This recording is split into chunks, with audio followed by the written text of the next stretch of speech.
haven't been this infuriated about a book since I read Before the Coffee Gets Cold. You just need to know more. This book had me hyped up so much.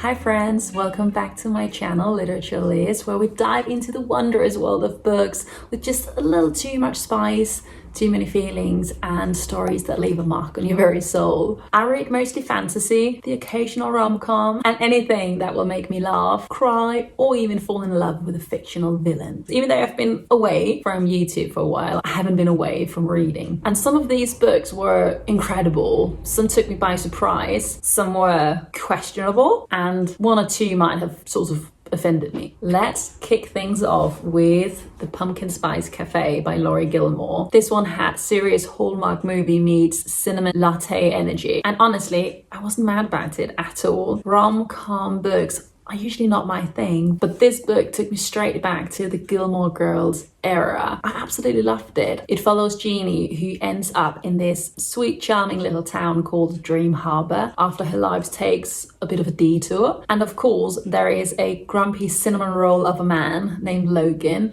who has a lot of emotional baggage, but also very strong forearms. This book is just, oh my gosh, if pumpkin spice lattes could be a hug, it's this book. It is soft, it is slow, it is full of fall vibes. And I just needed something easy and sweet and with low stakes after I've been reading way too many books with dark characters in a row. Loved it, but I just needed something easygoing, and this book just itched that scratch completely. Is it predictable? Yes. Is it going to change your life? Not at all. But is this book equivalent to a warm blanket and something familiar? Absolutely. So if you are in your cozy romance era or just need a break from all the great characters as I did, this one just might be for you. I highly recommend it. Next up is Nettle and Bone by Kingfisher, and I was so excited to read this book because I'd seen it everywhere and I had seen mostly good reviews on it. No, nothing like banging or anything, but I've got to say I was quite disappointed with this book. It was so difficult for me to read through it. It just really missed its mark on me. So it's a fantasy novel that follows Maehrer, a young woman who has been sent out on a quest to save her sister from an arranged marriage, and it is supposed to be a mix of dark fairy tales and gritty fantasy, but it just did not do it for me. Biggest problem was the main character, Maehrer. She just annoyed me to pieces. I do prefer my main protagonist to be quite strong and independent. They don't have to be all the time. What I do crave is growth, and I feel like Maehrer never really grew. She had some great potential in the beginning. You know, I was hoping for a strong heroine who had some real agency, but instead she just felt passive all of the time. Like, I don't feel like she ever really took control or made decisive moves on her own. It really felt like she was just drifting through her own story while everyone around her did all of the heavy lifting. And I must admit that I feel like the characters helping Maehrer only did so because they sort of took pity on her, not because she had earned their respect or proved herself. And it just made the whole journey feel a bit hollow and unearned for me. I feel like Nettle and Bone had some interesting ideas, great potential, but the execution, especially the characterization, left quite a lot to be desired. If you loved it, that's totally cool. I mean, we're all different, and please prove me wrong. I love being proven wrong. But for me, it was just a miss. I prefer protagonists who takes charge and grows even though they make a lot of mistakes, because that's usually what happens when you just are head on strong. This one just did not deliver, unfortunately. So I think I rated it only 2 stars on Goodreads. I mean, if you are into novels that aren't that heavy, that just sort of touch upon some subjects that could be quite heavy but not really go into depth with it, I think this book might be for you. It wasn't for me, but it just might be for you. All right, let's talk about the next book, which is Godkiller by Hannah Kane. It was a library book, so I don't have the physical copy with me, but I just must say, I love this book. This book had me hyped up so much. It's a fantasy book and it just really pulled me in. I love that it was a bit different than most fantasies without, you know, trying to invent. I was about to say a new world, but that's exactly what you do in fantasy, but you get my gist.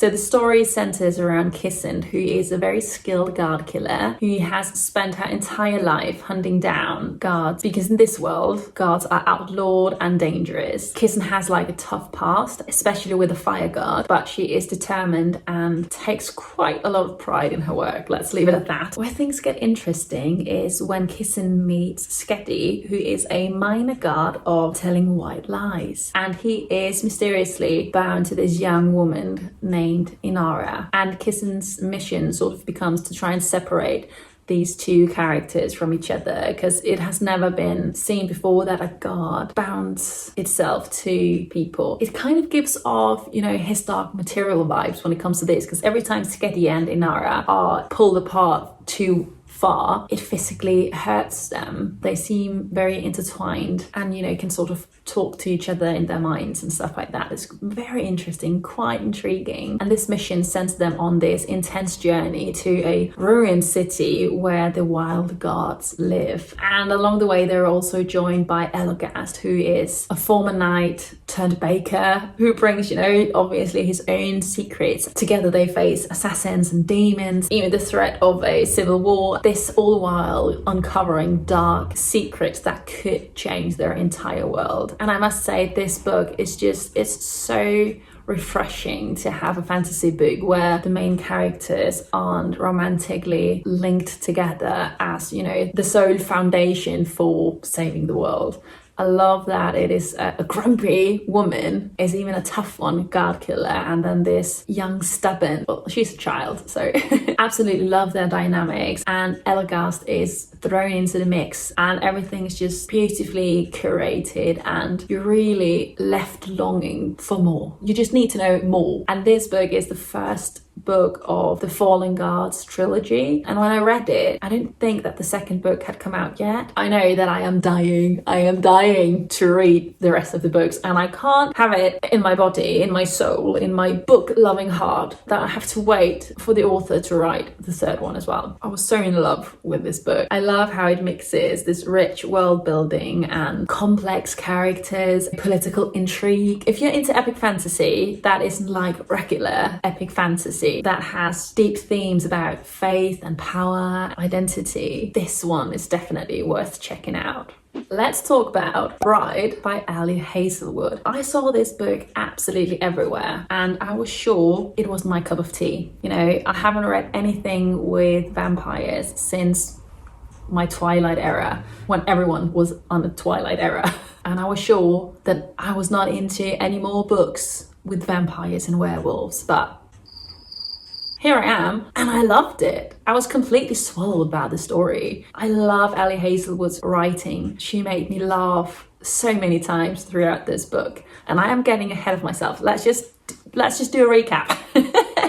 Bride is a book that follows the main character, Misery, who is a female vampire who is being married off to the alpha of the werewolf society, Lo. It's a political marriage to ensure the peace between the two factions, because apparently it's very difficult to ensure peace between vampires and werewolves. They've been almost at war for centuries. From the very get-go, these two characters hate each other. You know, it's an enemies to lovers, and it is so clear from the very marriage where Lo has a very strong reaction to seeing Misery, which she definitely interprets as being disgust. They are thrown into this marriage, even though they don't know each other. Lo has to keep Misery safe from his pack, who really hate her. Obviously, as she's staying with the alpha, she has been just thrown into this supernatural and political drama, power struggles, and she has to navigate loyalty and trust, you know, maybe even a little bit of love along the way. I feel like that recap was so messy, but bear with me. When I get too excited about something, I need to say everything at once, and that's confusing sometimes. But you know what just really surprised me about this book is how much heart and warmth it actually has, and I just love that the characters are relatable and they're funny, and you know there's a very good balance between the action with moments that just truly made me care about the characters. So I would say if you usually shy away from the werewolf vampire romance realm, Bride just might change your mind. I know it did for me. So the next book on my list is Assistant to the Villain by Nicole Maehrer. I thought, actually, I don't know why I picked up this book, because I had seen the Book Leo give a horrific review of this book, and maybe that's exactly why I just had to read it. She was not a fan, and let me just tell you, neither am I. So the story follows Evie, who is a young woman around 18, 20 or something. She needs to take care of her family. She lost her job because he was a She needs to take care of her family now, and somehow she ends up with the villain of villains in this world. He offers her a job as his assistant, which she accepts. Then, as all fantasy books, all hell breaks loose, sort of. They have to learn how to work together. She gets intrigued by the villain, and the villain gets quite intrigued with Evie. But I must admit, even though I do love a good book trope, I also need more. This book has not got more, hasn't got anything out, so I haven't been this infuriated about a book since I read Before the Coffee Gets Cold. You guys love it when I get very angry with books. I don't get why either of these two characters fall in love with each other. I just do not get it. She just thinks that he's beautiful, and that is his only trait. He's beautiful, he's dangerous as and he's grumpy. And don't get me wrong, I love a good grumpy man, but I need more. I need more. And Evie's challenging the villain and, you know, speaks her mind bluntly, and apparently that is all it takes for the villain to fall in love with her.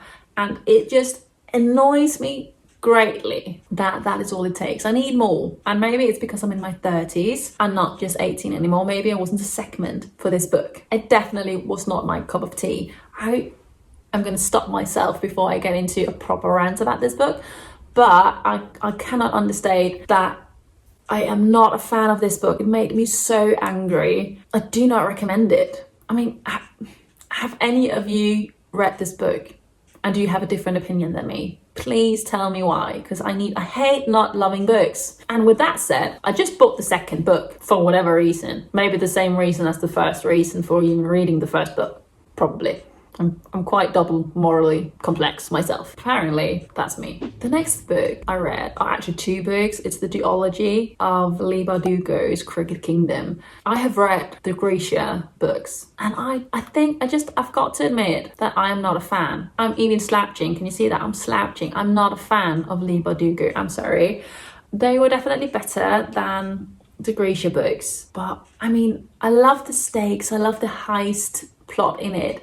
I love the universe, I love the banter, but the characters just seem underdeveloped to me, and the books need to be far longer and has to have far more books in the series to make this rich world building live up to its characters, or for the characters to live up to, it was the other way around, for the characters to live up to this rich world that she has created. And I feel like it's such a shame that she hasn't done that. I know this is an unpopular opinion because so many people love the Grisha verse and Six of Crows duology, but oh my goodness, I just don't think I'm a fan. I keep on returning to the books. I mean, it is 5 books that I've read of Leigh Bardugo now, because the universe is just amazing, but just as an assistant to the villain, I need more. I need, you know, it is the characters who drive the stories and not the other way around. And I think it's such a shame. I want to read the other books, but I don't think I'm gonna. I do not think I'm gonna. But I'm glad that I finished it. I'm glad that I gave it a second chance. But I think I've come to the realization that Leigh Bardugo and myself, we are just never gonna be pals, unfortunately. The last two books that I've been reading is the Cat and Mouse duology by H.D. Carlton, Haunting Adeline and Hunting Adeline. And this was a book that I've seen lots of places as well, and just as many of my books, they just magically appear at my local library, and I absolutely love my library to bits and pieces for doing that and just suddenly having booktok books around. But I did the mistake of reading the second book first because I hadn't fathomed that it was a duology. So it was quite confusing for me to read Hunting Adeline before Haunting Adeline. And I remember talking to my husband while I was reading the book, having it in my hands and looking up at him and being like, I feel like I'm missing something. It feels like this is the second book of something. They are so developed in their dynamic, these two characters, and I read it and I loved it. I know it's quite a controversial book, and well, two books, and I know that rightly so, it needs a lot of disclaimers because it is a dark book. But I loved it, both of them. Even though I read the second one as the first book and this first book as the second one, I'm struggling to find the words because I have to be delicate in how I am describing this book. Please don't come at me. I know there's so many themes in this book and it is definitely morally grey, and maybe it's beyond morally grey and just bad, bad people. But bad people, have good side as well. Bad people fall in love as well and can do good things occasionally. I cannot state enough that this is a book. It is a book. It is not real life. In real life, it is not acceptable, whatever is happening in this book. And it is very important for me to say we should not normalize anything that is happening in these books, and we should do everything in our power to ensure it never happens to anyone. With that said, it was sexy as H.D. Carlton's writing, I adore. I love a dark universe. I love when there is some real shit at stake. I don't know if I will recommend it because of its themes, but I recommend her writing. Please don't come at me in the comment sections. Please don't come at me. That is what I've been reading while I've been away from YouTube, but not away from reading. Please like and subscribe to the channel for, unhinged opinions and too many fictional crushes. Until next time, stay magical, stay messy, keep reading. Bye.